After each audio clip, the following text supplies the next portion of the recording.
ha comentado Fernando, llevamos una cadencia últimamente de un plan cada 15 años aproximadamente. Bien. Claro, eso, tanto Fernando como el doctor Francisco González han hablado, conlleva sus problemas luego de adaptación a la realidad que se va produciendo, ¿no? El actual además tiene el hándicap de que se empezó a fraguar en la época de bonanza y se llega luego finalmente a aprobar este año ya después de varios años de crisis. Yo dejaría un poco caer qué perspectivas de vida tiene. ¿Va a llegar también a esos 15 años? ¿Se va a quedar antes? ¿Va a durar más de los 15 años? ¿Qué perspectivas de aplicación, qué perspectivas de nivel de cumplimiento se prevén para este plan, ¿no? Y en el aspecto más concreto de la universidad, aquí ya me refiero más a lo que ha comentado el doctor Fernando García, también algo que ha comentado Alfredo. En cuanto a la universidad, ¿en qué medida se considera como foco de transformación urbana? Se adapta a las circunstancias, también un poco al hilo de lo que he dicho en la primera reflexión, ¿no? Se adapta a las circunstancias actuales tanto de la universidad en cuanto a bajada de matrícula, en fin, lo que ya hemos comentado de bajada de alumnos incluso y tal, ¿no? Tendencias de la universidad en cuanto a bajada de matrícula, tendencias de la ciudad en cuanto a pérdida de población joven en edad universitaria, ¿no? Como ya ha comentado Alfredo. En fin, ¿qué perspectivas hay de que las previsiones hechas en el plan con respecto a la universidad tengan una certeza en cuanto a su cumplimiento o en cuanto a su nivel de cumplimiento? Por mi parte, pues no sé, doy en primer lugar la palabra a Fernando, que igual ha sido el primer aludido y el primero que ha intervenido. Bueno, lo que comentabas del periodo de vigencia de los planes, pues efectivamente, más o menos estamos en ese orden de cifras, lo cual no quiere decir que la previsión, cuando se redacta el plan, sea con ese ámbito temporal, porque de hecho el plan que acabamos de aprobar ahora tiene una visión más o menos a unos 20 años. ¿Qué ocurre? Que si os habéis fijado en la charla que daba al principio de mañana, todos los planes generales, todas las revisiones de los planes generales han sido motivadas siempre porque ha salido una ley del suelo que ha obligado a adaptar el planeamiento. Esto es una cuestión que históricamente es así, cosa que yo tampoco entiendo mucho. Quiero decir, yo soy partidario de que casi más vale una mala o regular ley estable que estar cambiándola cada 4 años. Porque una vez que sabes cómo funciona, qué mecanismos tiene esa ley para aplicarla y dónde están sus problemas y sus defectos, pues bueno, puedes, digamos, torearla, entre comillas. Si la estamos cambiando cada 4 años, no tiene ningún sentido. Y si eso además supone que eso obliga también a cambiar, a adaptar el planeamiento, pues estamos generando una inestabilidad que es mala para la propia dinámica, ya no del urbanismo, sino de la propia actividad privada de construcción de viviendas, que no sabes muy bien a qué atenerte. Entonces, si hay un cambio de ley radical, es lógico que el planeamiento urbanístico tenga que adaptarse, porque estás igual queriendo corregir una tendencia que podría ser considerada como errónea. Pero si en el fondo nos vamos a ver lo que la mayoría de estas leyes han introducido, son cuestiones de un rango menor, entre comillas, que igual no requerían esa obligación de estar constantemente adaptando. En el último caso que nos ocupa, con la ley autonómica, es que no solo hemos tenido que adaptarnos a la ley, es que nos hemos tenido que adaptar al reglamento. El reglamento tiene rango reglamentario y el plan general, aunque es verdad que está por debajo, también tiene rango reglamentario. ¿Por qué constantemente adaptándonos? Eso obliga forzosamente a que al final acabe revisando antes de lo que pretendías, ¿no? Bien, Francisco, por la parte. Aunque tenga razón en parte Fernando, yo he sido muy crítico con este plan porque, como he dicho, nace en el 2007 y se va a aplicar en el 2014. La situación de la ciudad es completamente diferente y, sobre todo, el mercado inmobiliario es completamente diferente. Hay un dato objetivo. El plan prevé 39.555 viviendas, entre suelos urbanos no consolidados más urbanizables. Incluye los sectores que no se han desarrollado y que están parados. Bueno, si ahora nos encontramos con que ha salido una ley de regeneración, renovación y rehabilitación que incide sobre todo en el aspecto de eso que también ha defendido en una serie de trabajos don Fernando García Moreno, que viene en el propio libro que nos ha comentado Jesús Peña, yo creo que nos lleva a una situación en que vamos a meter en el mercado, aunque sea hasta el 2021, un número determinado de suelos para viviendas que no se va a poder cumplir. Va a sobrar por todos lados, por mucho que cambie las expectativas de la ciudad. Aquí hay muchos promotores, hay gente que trabaja también para arquitectura y todo, y lo han notado, que ha bajado la demanda en cuanto a posible ejecución, no solo del planeamiento de desarrollo, sino incluso de edificación. Entonces yo creo que yo he sido crítico y he llegado a plantear la posibilidad de que esto se parara. ¿Por qué? Porque es que veía que los 39.555 viviendas, el mercado no puede absorber cuando aún no hemos cerrado los anteriores. Entonces, yo por eso, aunque entienda la postura de decir, no, es que hay que adaptar el plan general al nuevo planeamiento, yo creo que esta vez nos había sobrado el hacerlo, porque podíamos tener mecanismos que, de hecho, mediante modificaciones puntuales en su momento ya lo hicimos. Por eso tengo que ser crítico. O sea que ya no solo estamos hablando de que se vaya a ver superado con el tiempo, sino que nace ya superado, ¿no?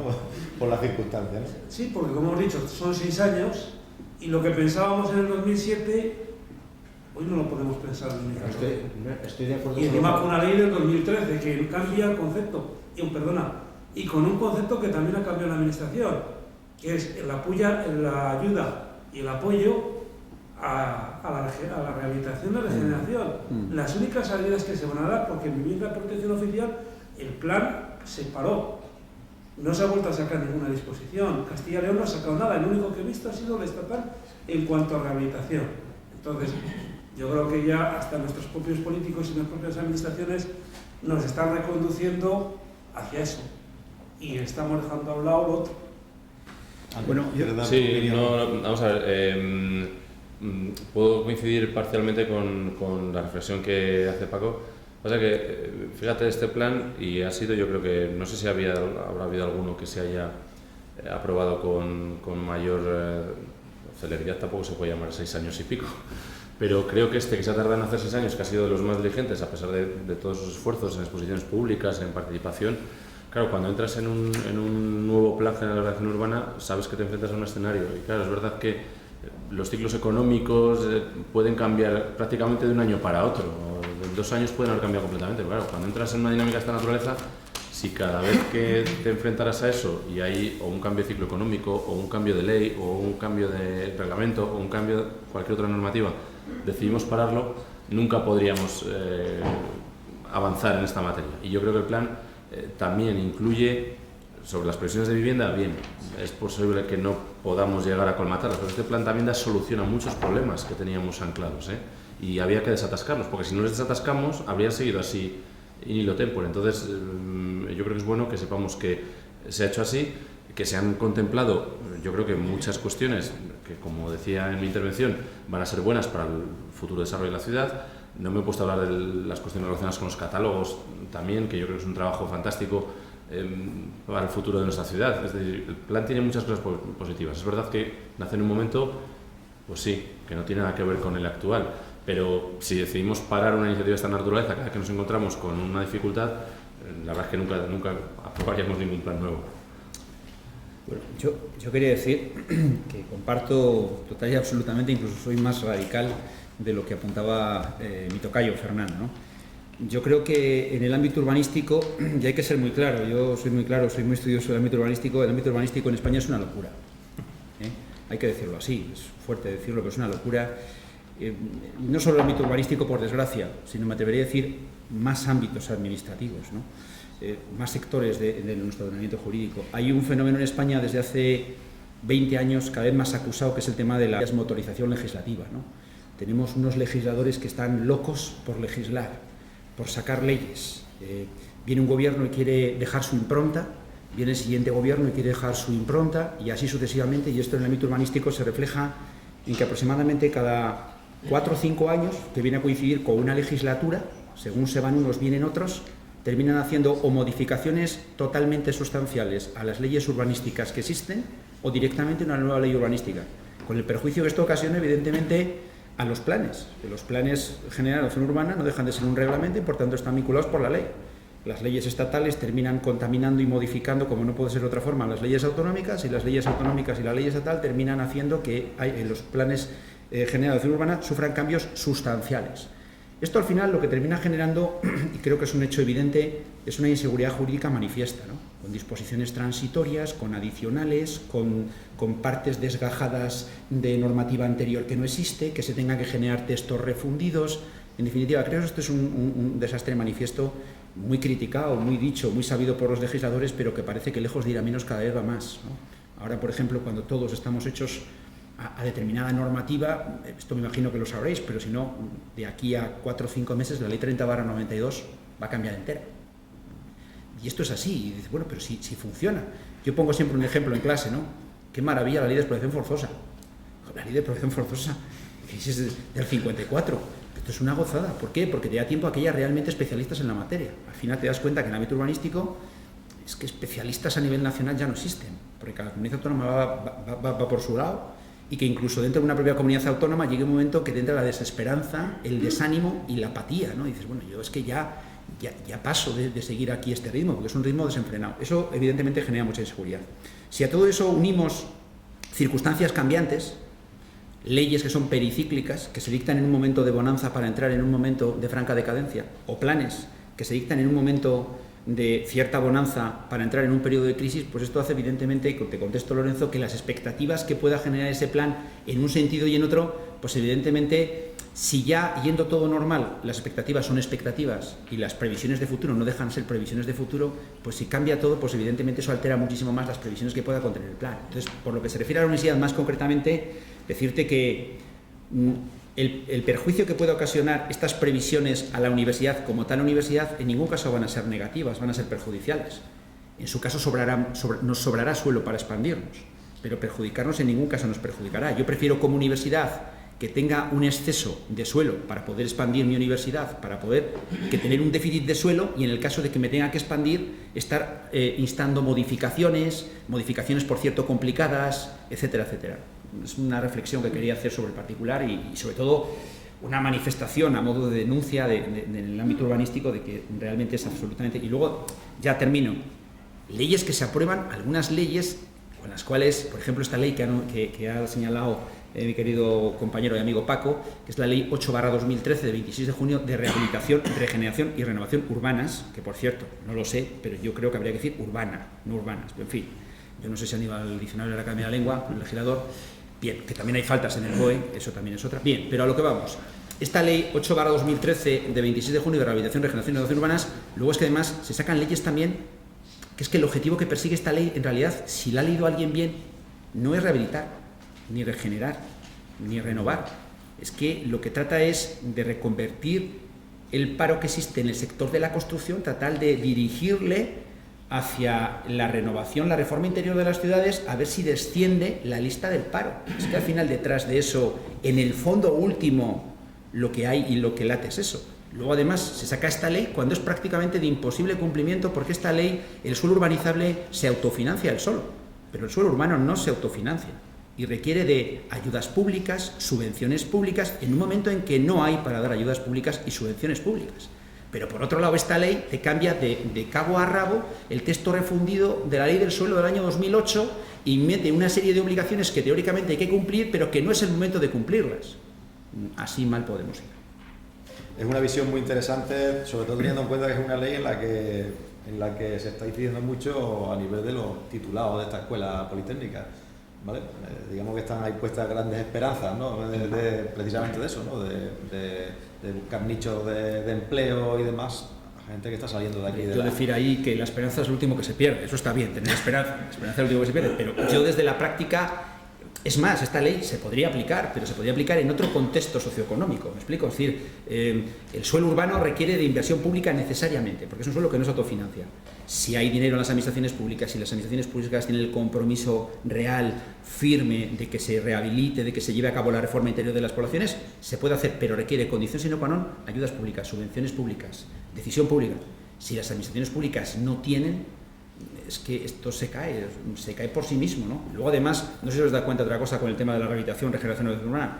En muchas ocasiones, quien tiene que padecer la rehabilitación, la regeneración y la renovación urbana son las clases más desfavorecidas.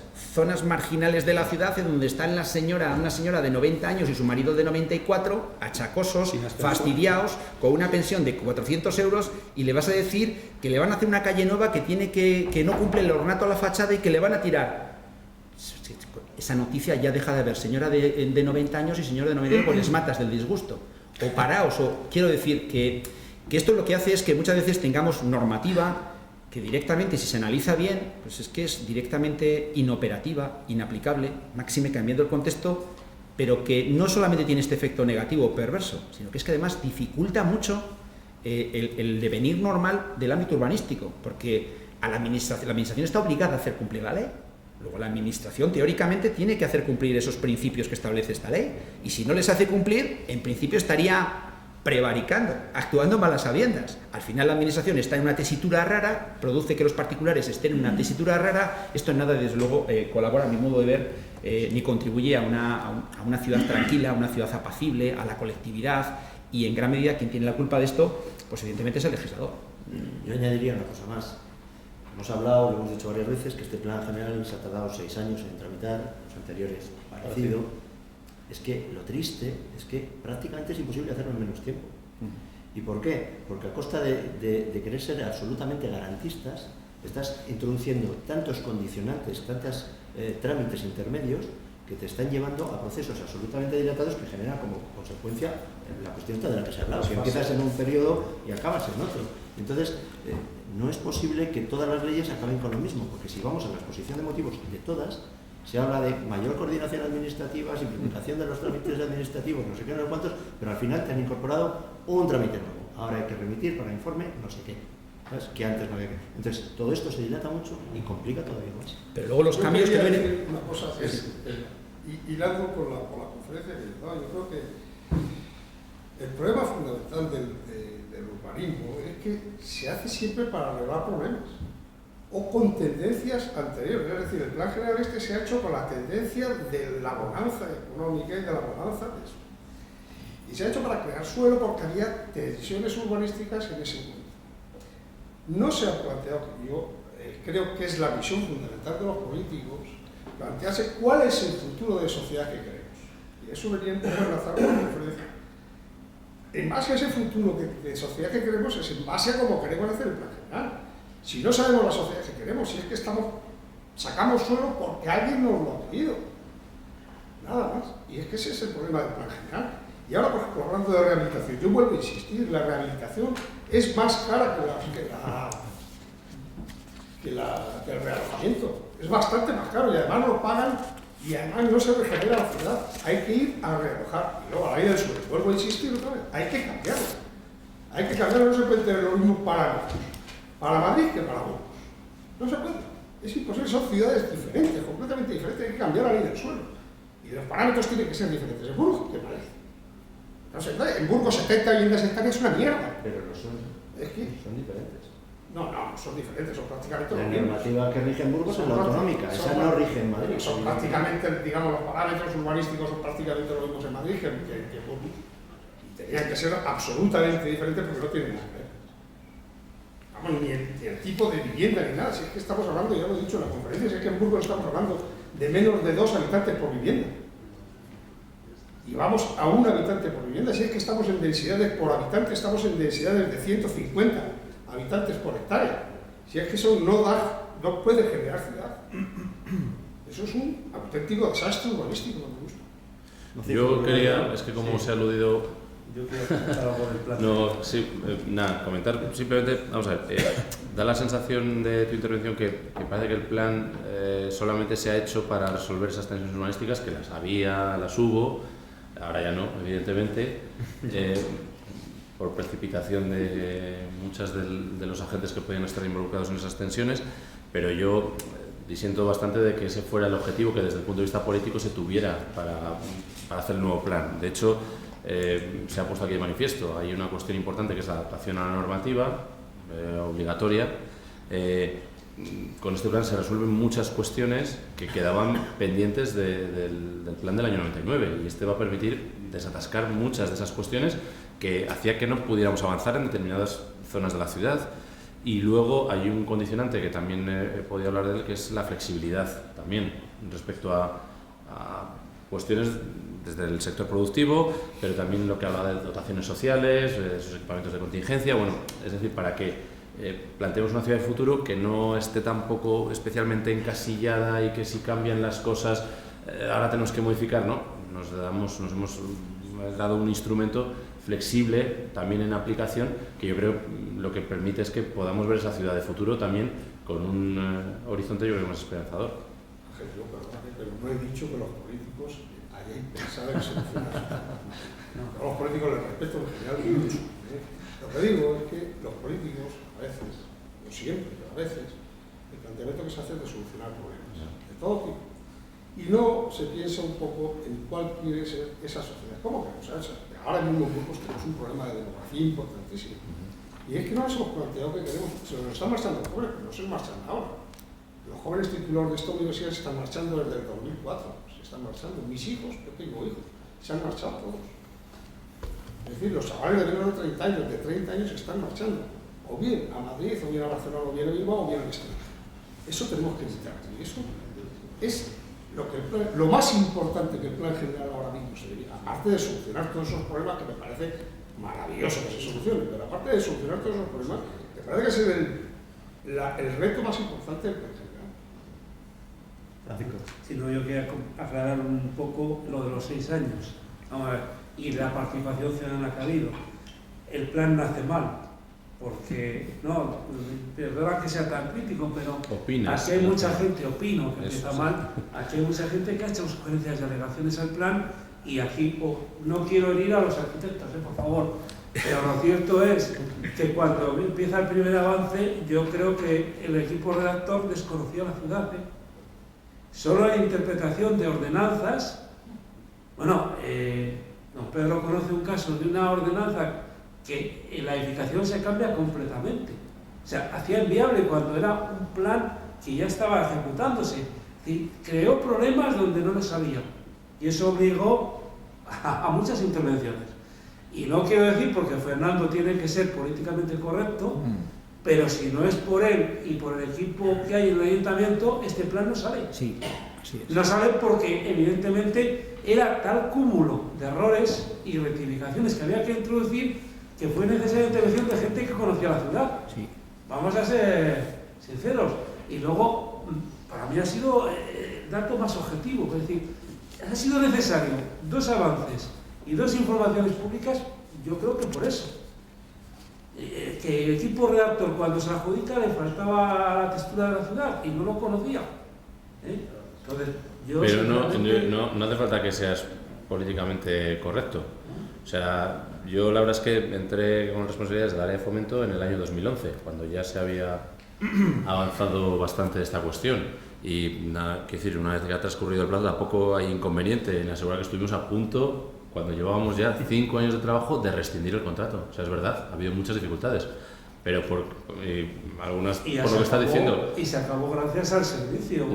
Lo tengo clarísimo, lo tengo clarísimo. O sea que se puede haber parado también el plan. Bueno, no pasó nada. haberlo terminado nosotros. Lo tuvimos encima de la mesa. Lo que pasa es que haber destinado a todo el personal de la Agencia de Fomento a ese objetivo hubiera significado también la paralización de pues, la actividad diaria de los expedientes que se tienen que informar en la gerencia, que es una actividad importante. Pero lo que dices, no hay que ser políticamente incorrecto, es verdad, que ha sido uno de los problemas con el que nos hemos encontrado, desde luego. Yo, por alusión, pero lo que no. Yo creo que ahora mismo no nace mal. Yo creo que ahora mismo el plan es correcto. Más allá de que tú estés en contra, y puede que yo también, que yo tengo mi opinión personal, del modelo. El modelo puede ser discutible, pero antes has puesto en cuestión la necesidad de adaptar. Yo la he puesto también en cuestión para decir que entiendo que no tenemos que estar adaptando constantemente las leyes, pero como nos vincula, sí que era obligatorio adaptar. Sobre todo para resolver fundamentalmente, aparte de otra serie de pequeños problemas, otro no tan pequeño que era precisamente el del desarrollo de las unidades de actuación del suelo urbano no consolidado y que vía modificación no se podía resolver. Entonces, es verdad que lo que es la propuesta expansiva puede ser criticable, cada uno tenga su opinión, pero si lo que pretendemos es resolver el centro de la ciudad, los intersticios, la historia esta de la ciudad compacta que todo el mundo pone en boca y nadie sabe lo que es. Compacto es que no tiene huecos, ¿vale? Y el modelo de la ciudad es compacto, porque quiere cerrar esos huecos. Y para cerrar esos huecos sí era necesario hacer una revisión. Que luego hay que crecer más o hay que crecer menos, de eso podemos hablar lo que quieras. pero que era necesaria la revisión en este caso por el marco normativo que nos obligaba, pues sí, claro. Bien, yo creo que los ponentes han aclarado ciertos aspectos. Vamos a dar paso a algunas intervenciones del público, que ya he visto por ahí manos levantadas. He visto a David y he visto a Pedro, pues bueno, empezamos con David y continúa luego Pedro. Bueno, un poco al hilo de lo que ya estoy diciendo. La revisión del plan general era inevitable, porque el plan del 99 desconocía la realidad que se había generado. El plan del 99 no sabía nada del ferroviario, del Museo del Aeropuerto, del Hospital Nuevo, del Complejo de Actividades Económicas. O sea, el plan del 99 no contempló un futuro para la ciudad de que se desarrolló. Y no hubo que esperar mucho para que cambiara. Se fue haciendo sobre la base. O sea, el modelo urbano llevaba inevitablemente a que había que hacer una revisión del plan general, con independencia de que hubiera salido una ley de urbanismo castellano. Eso es lo que cuando se hace una revisión de un modelo urbano, se hace esa revisión a futuro, no a los 4 años de una legislatura, a 8. No, las ciudades, pues, esta ciudad tiene 1100 años y aquí vamos a que vivir otros 1100 como mínimo, ¿no? Entonces, lógicamente, no estás haciéndolo a 4 o 8 años vista, que es lo que te marca la ley. El modelo es más amplio. Ese modelo, pues, evidentemente, contempla una ciudad que se desarrollará en el tiempo, pues nos gustaría que se desarrollara en el tiempo, con un horizonte de unos 250.000 habitantes, que es la capacidad de oferta de vivienda que hace. No quiere decir que se van a ejecutar 40.000 viviendas, evidentemente no, es capacidad potencial. Ese es el que pueda resultar excesivo, pues bien, puede resultar excesivo, pero es un modelo a largo plazo. Luego, sobre la rehabilitación y la regeneración, evidentemente es que lo que ha cambiado son los criterios de desarrollo urbano en las ciudades europeas, por la propia Comisión Europea. Entonces, si la Comisión Europea, la Unión Europea estaba promoviendo desarrollos urbanos dispersos, multipolares, etcétera, en entornos metropolitanos, de repente desde hace 6 años aproximadamente esta parte ha dicho, esto es una catástrofe, no tenemos capacidad para sostenerlo. Los costes de la energía, del transporte, etcétera, nos van a devorar. Dice, hay que trabajar sobre lo que ya existe. Y trabajar sobre una vivienda para mejorarla. Yo en un estudio que hice el año 2000, para el Ministerio de Fomento, pues la media que se estaban asignando eran 3 millones de pesetas. Y la solución que se estaba dando media era un tercio, 1 millón. Entonces, se puede extrapolar, si queréis, se han dado subvenciones muy fuertes, sobre todo en determinadas comunidades. Aquí las subvenciones han sido muy fuertes en el ACS. Eso no es sostenible. Pero evidentemente, lo que genera actividad en el sector de la edificación se genera con mucho menos dinero. O sea, esos 3 millones de invertir en 3 millones, que ahora serían 18.000 euros, para invertir, para realizar una vivienda, no tiene repercusión de suelo, que ya está amortizado. No tiene repercusión de infraestructuras, que ya existen. No tiene muchas cosas. O sea, evidentemente es para fomentar el empleo de una manera más fácil, pero con un criterio previo de sostenibilidad. Porque los desarrollos expansivos estaban llevando al colapso de las ciudades. No estoy de acuerdo. Y desde luego en ciudades medias no tenemos por qué preocuparnos de un área metropolitana con municipios de aquí a 10 o 20 kilómetros. Eso es así. Siempre está en contra de ello. Pero bueno, nada más quiero decir que esta es la reflexión. Y el modelo que tenemos es un modelo con unas expectativas que aunque sean de optimismo desde el punto de vista expansivo, y como ha dicho Alfredo, aparentemente los datos del Instituto Nacional de Estadística son terroríficos, porque el envejecimiento es en todo el país. Además, el problema no es que disminuya la población, es que entre la gente, por ejemplo, entre 15 y 29 años y los 30 y los 44, hay disminuciones de 30 y tantos % de población. Eso es lo terrorífico, la tasa de envejecimiento que te pone, suponiendo que se estabilice la población, que se contempla una caída del 10% de aquí a 2030. Entonces, todos estos datos, dices, ¿cómo lo movemos? Pues hombre, como se ha expuesto ya por parte de los ponentes, poniendo las capacidades que tenemos a disposición y a resultar atractivas para competir a la hora de generar actividad económica. Y si generamos actividad económica, captaremos población. Y si no, se nos estarán yendo, que es lo que está sucediendo ahora. Pedro, si te parece. Yo no quería hacer una reflexión. Yo quería hacer una pregunta al que me la pueda contestar a la vista de dos cuestiones que se han comentado. Las casi 40.000 viviendas que hay para ejecutar y la flexibilidad, que dice el vicealcalde, del planeamiento. Va a existir flexibilidad en los plazos de urbanización y en los plazos de construcción y, por consiguiente, flexibilidad en insertar a los que no cumplan en el registro municipal de solares. Bueno, los plazos creo que están marcados, ¿no? En la propia memoria. Sí, por eso. O sea, las 40.000 se van a hacer ahora. Vamos a ver. A diferencia del anterior plan, que desde que se produce la modificación del año 2001 reduce los plazos, como he comentado antes, de una manera drástica, no, drastiquísima, porque se reducían a plazos de 3, 6 y 9 meses para el desarrollo de actuaciones, eran excesivos. Y luego, es verdad, lo que ha contado después Paco, salvo creo recordar que uno, no sé si dos casos, no ha habido inscripción en el registro de inmuebles en venta forzosa. Ha habido uno seguro y no sé si dos, pero no ha habido más. No ha habido más. La cuestión es, con ese régimen tan restrictivo anterior, ¿se ha sido exigente? Se quiso ser, no sé si. ¿Qué ha hecho ahora? ¿Qué ha hecho ahora el nuevo plan? El nuevo plan ha cambiado esos plazos y los ha llevado a plazos de 4 y 8 años. A partir de ahí, si tú me preguntas como técnico municipal qué hay que hacer cuando se incumple el plazo, lógicamente caer con el peso de la ley.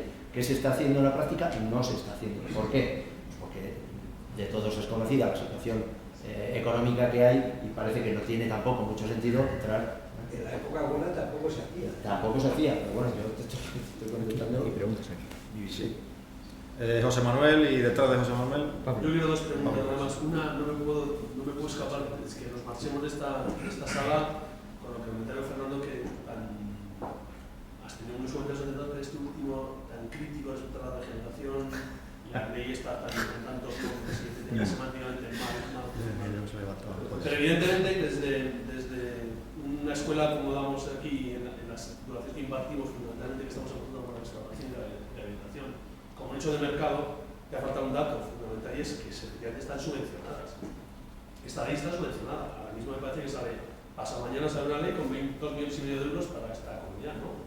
Distinto sea como sea, pero están subvencionadas. Primero. Segundo, se ha acabado desde el punto de vista del Horizonte 2020 europeo, se ha acabado la historia esta de lavado de chapa y pintura. Del PS, cantidades ingentes de dinero para no hacer regeneración de verdad y hacer chapa y pintura, el cristianismo no tiene misma patología. Tenemos un texto, un libro que hemos editado con las patologías de nuestros casos históricos, son tremendas, ¿no? Volverán a salir. ¿Qué quiere decir esto? Que hay que realizar desde el punto de vista energético. Y eso Europa es lo que está apostando desde el Horizonte 2020, con las Smart Cities y con tantas otras fórmulas, que tiene muy claro que lo que no es solamente es el lavado de cara, sino fundamentalmente ahorro energético de verdad. Son viviendas hechas anteriores al 89, con lo cual la ley de aislamiento térmico en este país no existía y eso hay que revertirlo. Eso como cosa. Luego quería hacer una pregunta que me han transmitido un compañero que es la cautela con la que se aprueba el plan general desde el punto de vista de fomento, ¿no? Esa cautela que, como la veis, si va a ser o no, en cuanto al retranqueo o no de la línea esa gruesa que se traza. No va a haber ningún problema con eso. Lo que pasa es que, bueno, la línea de lo que hemos estado hablando es una dificultad adicional más para llegar a ninguna parte. Esa cautela nos ha obligado a elaborar una cosa que se llama, que viene en la ley de carreteras, que por lo que yo sé no se ha hecho nunca, probablemente en toda España, nos ha tocado. Hay que hacer un estudio de delimitación de tramos urbanos. Para, uno, bueno, ya lo hemos hecho, ¿no? Hemos hecho en la casa, lo he redactado yo, con el equipo mío, hemos hecho un documento que lo que hace es decir, la línea límite de edificación que marca la ley por defecto está a 25, a 50, a 100 en función del tramo de carretera del que estemos, pero nosotros proponemos que en tramos ya urbanos, ya sé, yo qué sé, la travesía de la Ventilla, para hacernos una idea, o Castañares, nosotros vamos a reducir la línea límite de edificación ¿a dónde? A donde están las edificaciones, o sea, no vamos a hacer nada raro, es que es como se estaba aplicando el plan anterior, el anterior y el anterior, porque la ciudad está allí antes que la ley de carreteras, que es del 88, ¿de acuerdo? Entonces nos dicen, no, pero es que hay que hacer un estudio de delimitación de tramos urbanos. Como no queda más remedio, lo hemos hecho, lo aprobó el ayuntamiento a efectos de remitirlo al ministerio, el ministerio lo ha visto, lo ha aprobado inicialmente, ha hecho un periodo de información pública en el que consta que no ha habido ninguna alegación y ahora está en Madrid a la espera de que el secretario de Estado le dé el visto bueno. O sea, no ha habido ningún problema ni lo va a haber, pero es un trámite que ya estamos viendo, que estamos hablando del mes de mayo, que se acabó de redactar el documentito este y enviar allí, hasta ahora, para realmente no aportar nada, porque todo va a quedar como estaba. Y en la aplicación diaria del plan tampoco tiene incidencia, porque se está aplicando en esos términos. Había otra pregunta, me parece. Iba a contestar por alusiones, pero bueno, Pablo.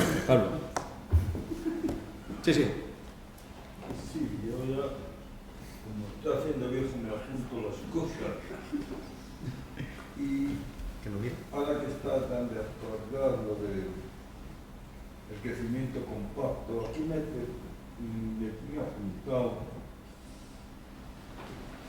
el manejo de la voluntad política en la aplicación de los instrumentos urbanísticos.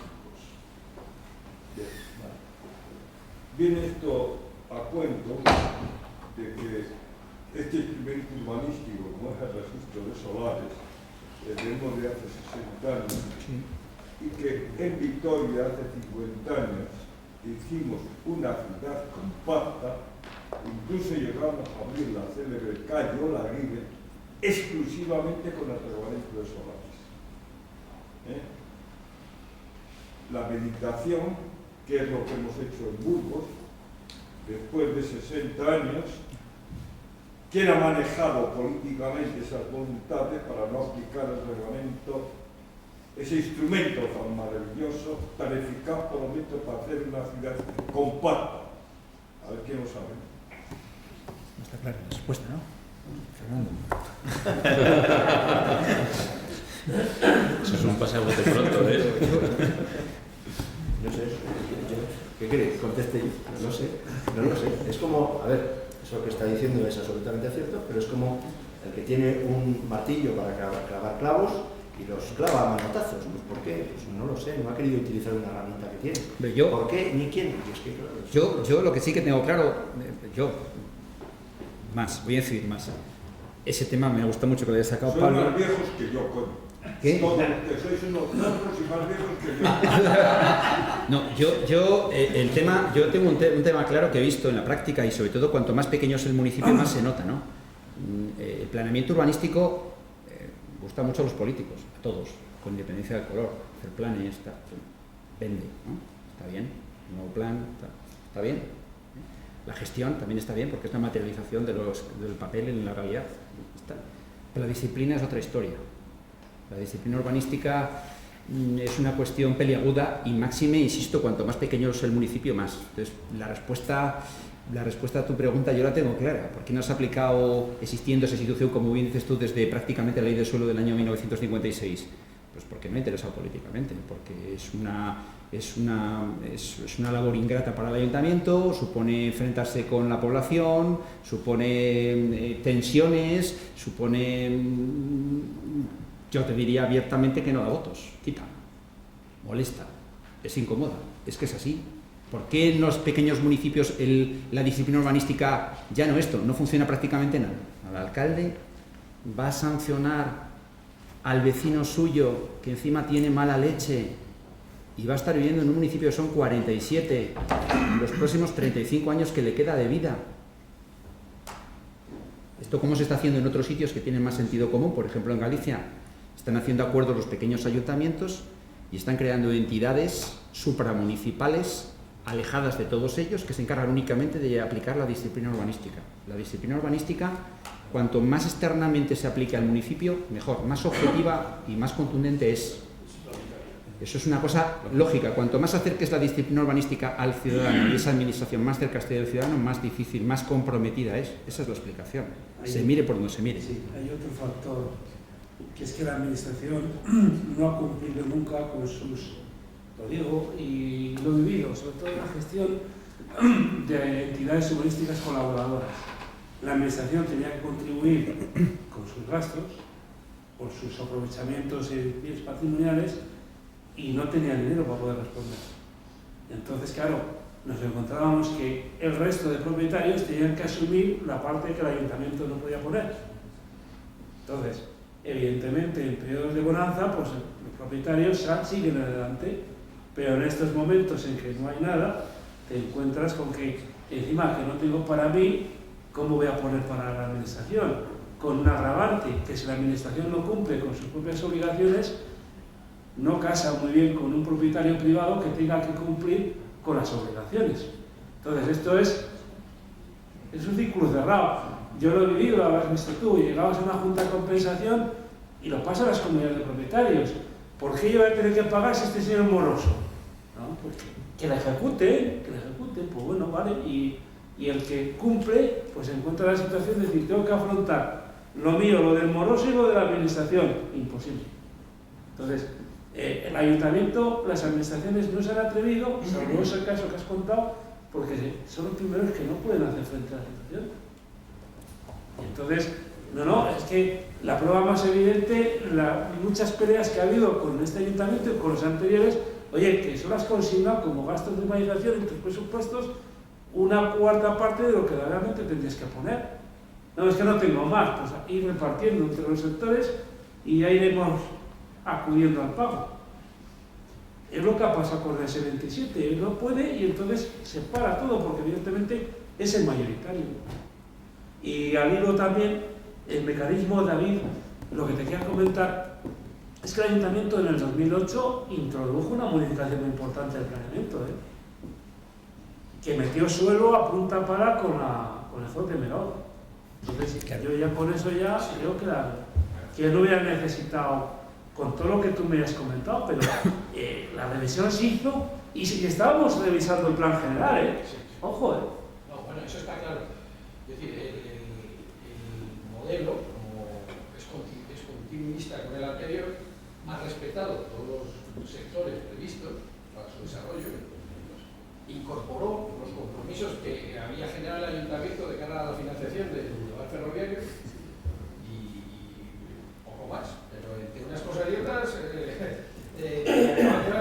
si había capacidad para 20 y tantas mil viviendas, 21.000 en el año 99, y los sectores que se han desarrollado, pues le habrán dado salida a 5.000 o 4.000, pues tenías ya un remanente de 16.000. Si vas metiendo el desarrollo del ferrocarril, todo el bulevar ferroviario, vamos, con los terrenos afectados, pues ya te meten otros tantos, otros 4.000, 5.000. Si luego se sacan otros modelos periféricos, pues efectivamente te llegas al modelo de 40.000 viviendas, que te da una ciudad de 250.000 habitantes. Y 250.000 habitantes, para llegar a ello, necesitas que venga. Y ese es el problema de fondo. Es decir, la ciudad, ¿uno llega a tener 250.000 habitantes algún día? Pues es lo que deseamos. Pero a todos nos ha asustado un ejemplo, un precedente, que es el caso de Detroit, aunque vive en Estados Unidos. Detroit es una ciudad que en 40 años ha bajado al 40% de población, como consecuencia de una crisis económica. Los datos son evidentemente muy fuertes y demás. Lo que quiere decir es que tenemos que apañarnos para evitar que no se cumplan las previsiones del Instituto Nacional de Estadística. Y todo eso, la única manera de evitarlo es generar la actividad económica que haga que la ciudad tenga crecimiento. Fíjate, Pedro lo va a decir, lo va a adelantar y lo ha dicho Alfredo. Hemos reclasificado mucho suelo, y lo único que vamos a pagar es impuestos, porque el ayuntamiento no tiene la gestión, pero la gerencia. Yo he presentado escritos diciendo, señores, que con la sentencia del Tribunal Supremo me tienen lo tengo que tener como rústico. Y aquí nadie ha dicho te lo voy a devolver. Sí, pero me estás mirando como si yo lo hubiera reclasificado. No, pero bien, no, te estoy planteando. No, perdón, tú no has clasificado nada, pero eso es. Perdóname si acabas de eso. Yo quería contestar brevísimamente a José Manuel por alusiones, ¿no? Me has hablado de un libro, yo he escrito otro tochazo, no el compacto, otro distinto sobre la ley esta, y quiero que quede bien claro que yo soy un ferviente defensor de la rehabilitación, de la regeneración y de la renovación urbana. Ferviente defensor, lo soy, ferviente. Es más, creo que uno de los fallos estructurales que ha tenido nuestro derecho urbanístico desde el año 1956 es haberse centrado solo y exclusivamente en la expansión. Solo. De hecho, todos lo sabemos, el desarrollismo, y era a lo mejor el momento perfecto para haber utilizado ese boom económico para, con lo que se sacaba de la expansión, haberla reinvertido en la reforma interior. Siempre ha habido instrumentos para llevar a cabo la reforma interior y no se han utilizado.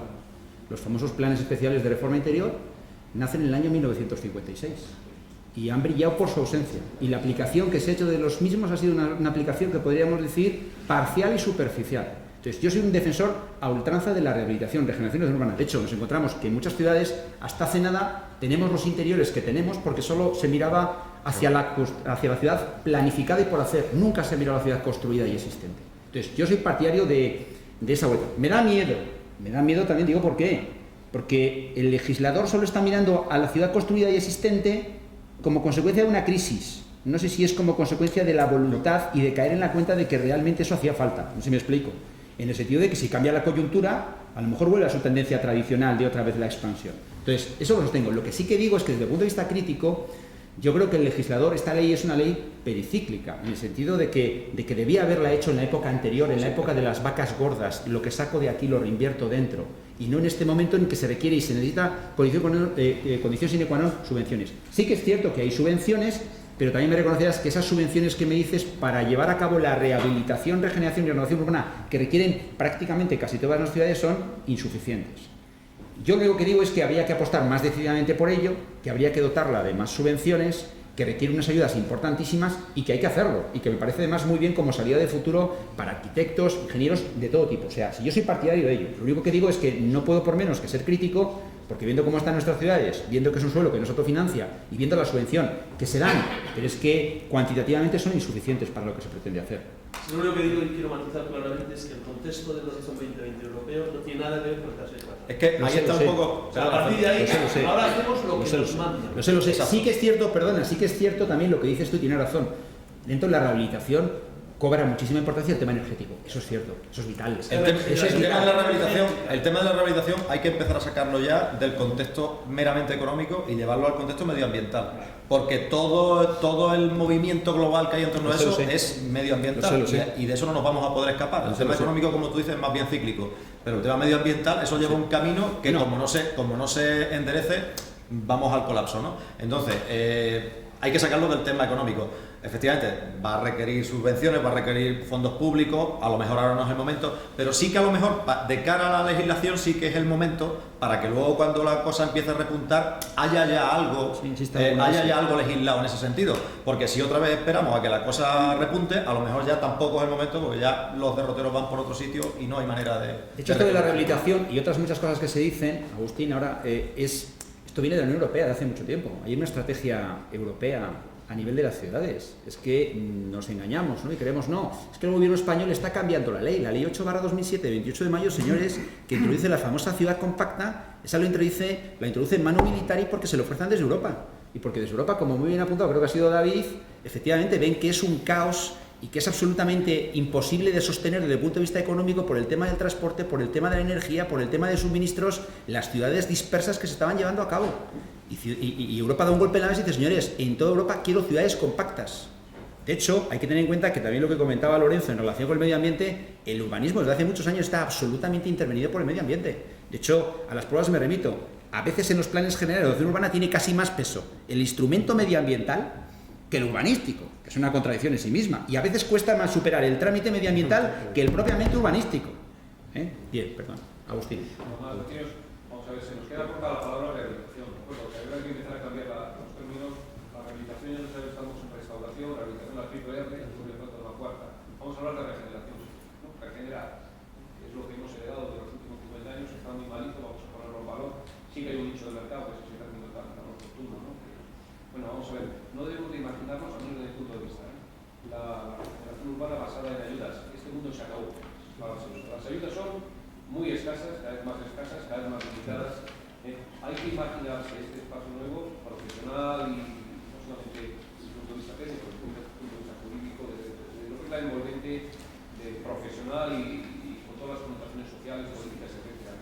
La regeneración urbana ya está arrastrando la financiación. Ya hace 53 años todos sabíamos que los promotores y constructores bebían de manantiales porque había estado. Eso se ha acabado. Los bancos, desde mi punto de vista, tardarán por unos otros 8, 10, 15 años. Ya veremos. En dotar económicamente, digamos, a esos agentes que existían antes, eran los promotores y constructores.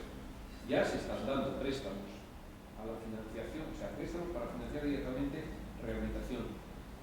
A entes muy distintos, que no son promotores ni constructores, son a las comunidades de vecinos. A las comunidades de vecinos. Ahí entra un nuevo capítulo de gestión, de reconvertirnos todos desde el punto de vista profesional e incluso mental. Yo creo que tenemos que resetearnos bastante. Y cada día nos reseteamos y es poco.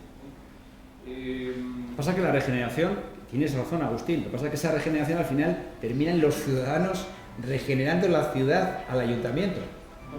¿Me explico? Lo terminan regenerando ciudadanos y luego hay zonas concretas de la ciudad donde esta regeneración no es posible porque hay muchos ciudadanos que no pueden hacer frente al dinero que ello requiere. Pero financiando sí, las financiaciones, una rehabilitación de un edificio tipo de Burgos, de Gamonal, donde una familia tipo, que todas tienen sus gastos comunitarios, vía regeneración, vamos a hablar solamente para las cuestiones térmicas, es decir, medioambientales térmicas, hay otras de accesibilidad, etcétera, etcétera, ¿no?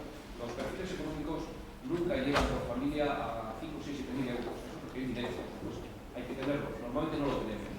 Había ayudas dentro de muy poquitas horas, el día 20 se firma de base, se liberan los fondos ya en Valladolid para este ejercicio del 14, el próximo año se han anunciado 8 millones, al próximo quizás sea 20, para estas cuestiones. Para ayudas, pero las ayudas van a llegar a cuentagotas y por un camino muy tortuoso. Hay que estar siempre a ese acecho y si conseguimos ayudas para la gente, pero la rehabilitación no puede funcionar vía ayudas exclusivamente, sí funcionamos de manera mixta, a través de ayudas y de financiación, aparte de dinero que aporten los propietarios de los inmuebles que ya están tocados, ¿no? En ese escenario pueden funcionar muy bien. Está más que demostrado que por cada millón de euros invertido en la rehabilitación, y estoy totalmente de acuerdo al hilo de lo que decía mi compañero, mi colega David Obarco, la rehabilitación urbana se genera riqueza, y se ha demostrado. 1 millón de euros genera 30, 40 puestos de trabajo directos y otros 120 indirectos. Esto está demostrado. Son cifras que no se las saca uno de la existencia. Están ya demostradas y acuñadas por la Comunidad Económica Europea. Antes, para mover, para generar riqueza en la construcción había que mover 3 millones de euros. Uno era el solar, otro era la construcción y todos los gastos indirectos, y otro era lo que tenía que hacer el promotor ilícitamente para poder gastarse los 10 siguientes a comprar otro suelo. Pero eso ahora, con una tercera fase, se genera casi, no va a ser lo mismo, igual un 60-70% de margen. Al menos en cuanto a mano de obra y más de materiales. Todo esto está todavía por ver. Yo reconozco que estoy planteando una cuestión que igual es un poco teórica, pero que sí que se está viviendo.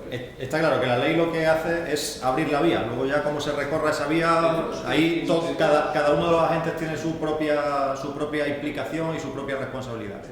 Vamos a liar dentro de 10 años y se vuelve a recorrer otra vez la misma. Me avisan por aquí de que tenemos que dar por terminado el turno de... No sé si hay alguna aportación más desde el público o si no, pues ya lo... Sí, una puntualización. Última, por favor. Si una comunidad cambia las ventanas, va a ahorrar un 20%. Si una comunidad aísla la fachada, puede ahorrar hasta un 20 o 30%. Estoy de acuerdo. La idea de que desaparecen las subvenciones es que no van a existir, evidentemente, pero es que se puede financiar en base al ahorro energético que se hace.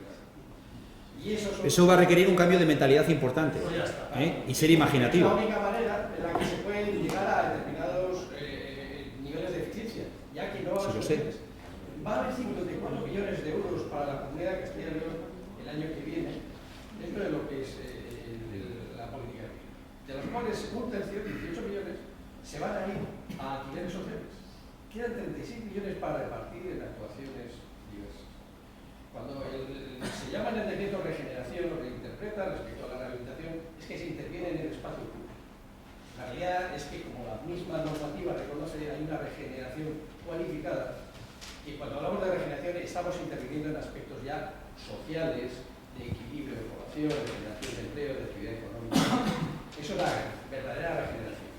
Pero lo que está claro es que la regeneración tal como la concibe el decreto, la ley, verdaderamente se orienta a decir, si hay intervención sobre el espacio público, ya pasaremos de la rehabilitación a la regeneración. Dotaciones y equipamientos. De una manera muy sencilla.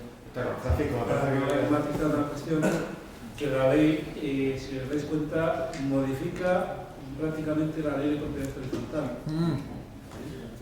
Y ahí al legislador ha metido la pata con perdón, porque tenía que haber regulado todas estas situaciones que se van a producir para poder financiarlo, porque se va a exigir al propietario en parte financiarlo, a ver cómo se va a hacer. Y ahí se lo ha olvidado.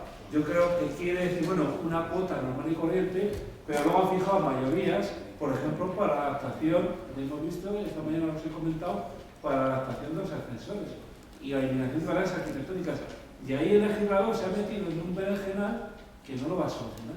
Entonces, yo ahí discrepo un poco cómo se va a poder enlazar lo que ha dicho Agustín para que el propietario contribuya a esa rehabilitación y regeneración. Está por y más cuando los bancos han quedado con muchas propiedades y se está intentando también ver cómo se les puede hincar el diente para que como un propietario más que se ha quedado pague también el banco, que son los más remolones. Todo para una jornada de rehabilitación, regeneración y regeneración urbana. Habrá que plantearlo a través de más Seriamente. ¿Alguna intervención más por parte de los ponentes? No sé si queréis... No, yo he visto por alusiones lo de las lucas, pero no sé, solo una matización. Ahora, a ver, el señor presidente del Consejo de Urbanismo, como he dicho, que había que solucionar los problemas. Las lucas es una figura histórica que no nace en el 99, sino que nace en García Lanza, con las modificaciones que hubo en el sentido que se creaba mucho aprovechamiento edificatorio y se limitaba el número de viviendas. Esa es la filosofía. En el plan del 99 se intenta solucionar con una disposición que al final no se solucionó, lanzando, digamos, el muerto a la comunidad autónoma en virtud de la habitabilidad. No se tramitó nada. En el 2014 yo le achaco a las disposiciones, y lo estoy viendo porque la gente lo está demandando. Primero, me parece correcto que se diga no, una norma imperativa. Deberán cumplir con los parámetros de densidad y de población en la zona donde se encuentran, para que no exista una masificación, que es lo que ha hablado hoy aquí el doctor. Primer tema. Segunda cuestión, luego ya empieza a poner podrá, y ya deja al ayuntamiento una libertad de movimientos y de acción que no sé cómo va a acabar. Pues dice, podrá exigir la normativa urbanística, eso se sobreentiende, que tiene que exigir la normativa urbanística. Si lo dice así, pero es que además yo no sabía que dentro de la normativa urbanística deberá cumplir la normativa no, exigible al nuevo uso que se le viene aquí. Podrá redactarse una normativa. Normativa urbanística. Yo no sabía que el Código Técnico de Edificación era normativa urbanística. Vale, pues ahora parece ser que se ha pedido una consulta para salir de este trance. Y no, perdonad, espera que me falta otra tercera cuestión, y ya voy a acabar. La tercera cuestión es que encima podrá establecerse una ordenanza específica, ¿no? Vale, pues ya veremos a ver. Yo lo único. ¿A qué me has retado? ¿A qué me has retado? Vale, eso espero. Bien, pues si no hay más intervenciones, damos por cerrada la mesa de debate, que creo que ha sido bastante ilustrativa de todo lo que aquí se ha hablado. Y quedamos emplazados hacia esa próxima jornada de regeneración, ¿no, Fernando? Esa tarde.